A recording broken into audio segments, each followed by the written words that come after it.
Hello there, Mr. Ronald. This is Annex, and on today's video, I'll be presenting my first midterm for this period. Alright? So, we were asked to make a video based on some topics that were on a list. And for this midterm, I've chosen 3 topics. The first one being law. Some definitions of law. We're gonna be talking and analyzing some of these definitions. Also, I've chosen characteristics, all right, because I consider it is important to know a little bit more about law, if characteristic, what they consider is good or wrong, and so on. And the last but not least, I've chosen employment laws that I consider as well that is a topic that is important for us, especially us students, that in the future will be working, let's say, either in a company or in a classroom. So it's important for us to know what are our rights, our duties, and other things that are important. So we're gonna be detailing those in the next slices. All right, so let's start with the definitions. So here we have definition of law. Law can be defined as a body of rules of conduct of binding legal force in effect, prescribed and recognized and enforced by controlling authority. All right, let's go from parts. It says a body of rules. So what this means is there are a group of rules that are supposed to follow, because they say what is good or wrong in a society, or what is seen good or wrong in a society. All right, that's the reason why it says conduct of binding legal force in effect. So this means that if a law is established in, let's say, the Constitution or anything like it, and you break this law or you break this rule, then there's gonna be a consequence. All right, it's gonna have a cause and effect. So it's better if we do not break these rules. All right, because they are formed to serve the citizens. All right, prescribed and recognized and enforced by a controlling authority. What is a controlling authority? It can be the police, it can be the magistrate, the governors, the president, the constitution itself.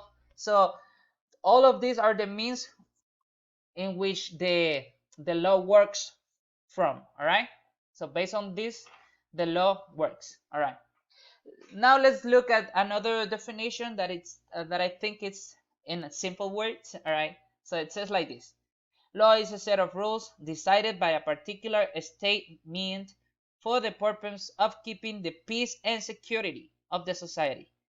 An activity is illegal if it breaks the law or does not follow the laws. A legal code is written, code of laws that are enforced.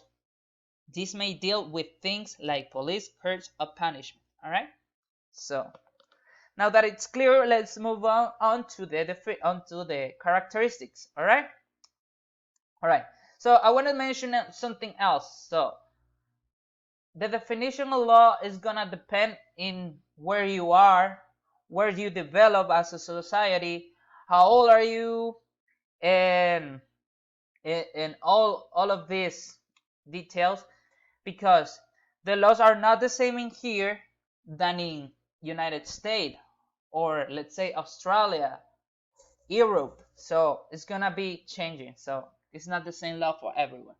Okay, so let's look at the characteristic of law.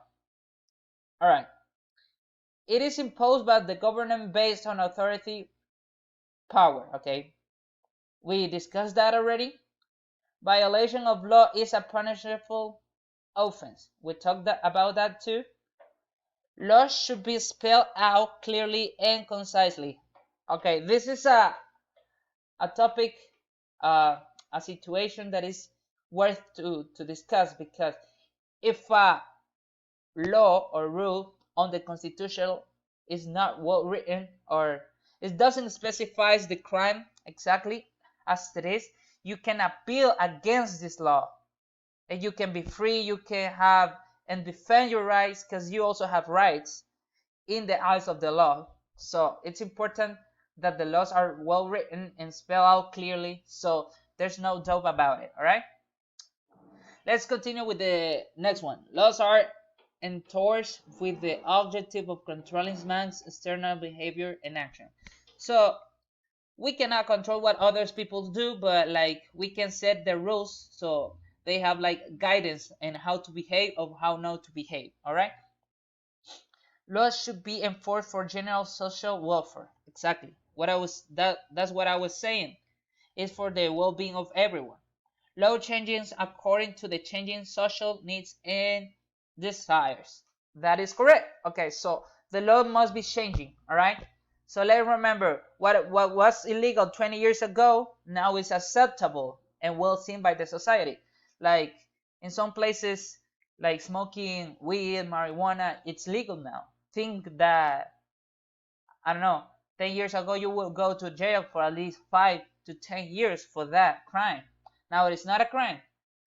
Before it was impossible to get married between two people with the same gender. Now that is well seen. So for that matter, it says that law changes according to the changing societal needs. All right, so it's an involving topic. All right, it's never gonna stop, and also depends, as I said before, and where you are. There are some uh, countries in which it's more strict or more severe, and yeah. So these were the characteristics. Now let's talk for the last. Let's talk about employment law. I think it's clear now the context, what is law, what it works for, and all the things that has to do with law. So now that we have the context, let's look at some deep laws. For example, what is employment law? Is the collection of law and rules that regulate relationships between employers and employees. What is an employer? The people that hire other people to do a job or a work. And the employees are the people that work for the employers or for a company, not for the employer. Employment laws say when an employer can hire employees and when the employees can work. So as well as as a country, or as a society, each company has its law and they have a code. So in that code, it is established when to hire or how to hire an employee. So they must follow those rules too, the employers. And this law covers what an employer must pay the employee for their work. They create minimum requirements for working conditions for employers. Yeah. So there must be um, a profile of a worker, right?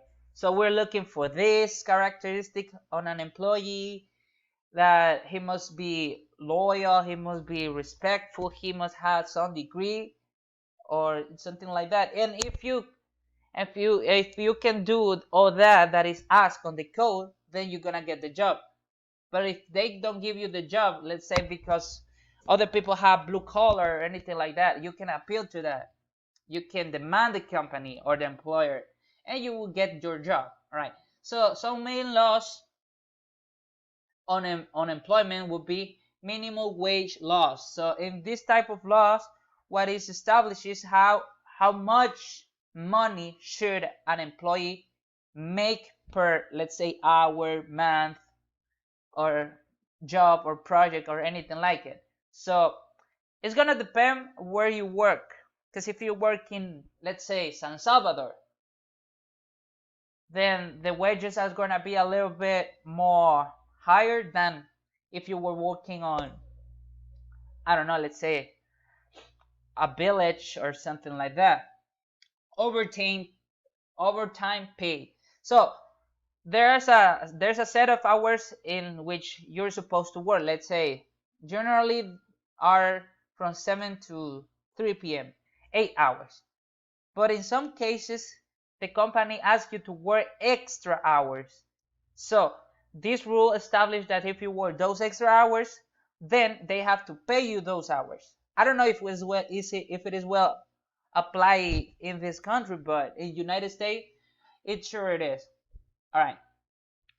Family and medical leave. So there are some services, some benefits that a company must provide, such as health insurance, not just for you, also for your family, a medical record. You need to present that in order to get a job. So they must provide you with those benefits somehow.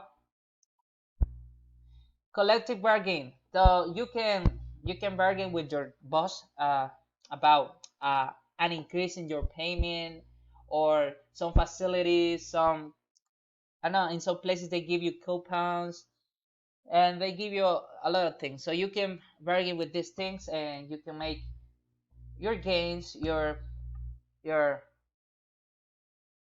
income better. Safe working conditions. So there are jobs that are hard to do or endanger your life. So for this matter, it's important for the company to provide you with the good, I don't know, let's say a uniform protection. Let's say you work in a construction. If you're not working with a protection on your head, you can get hurt. So they must provide you with that, so you can do better your job. All right. So that's what it means, safe condition, safe working condition. Because if something bad happens to you and it's fault of the company, then they will have a big problem to face against the law. Employers can discriminate based on protected characteristics. So this is about equality, right? So we must not discriminate. There's a clear example, like foreigners, like that works in the United States. How you call this? Migration. The migrants, the people that migrate to other countries, they are always seen like trash in some cases, like by the native people. They think just because they don't have legal status, or they don't speak the language, they start to discriminate you, and they don't want to be with you. They are rude to you. They ask more for what you do, and it's not fair. It's not fair. So there's a law that protects this. And for the last, we like civil rights consideration. So these are the same rights that we have as citizens, but you apply them as a worker. So you have rights to a vacation, a health insurance, uh, permissions for sickness or anything like it. Uh, if you have like a compromise, they have to provide you with this. All right. So this has been all for me. I hope I talk about everything, and that was my midterm. I hope you like it, and see you next time. Bye.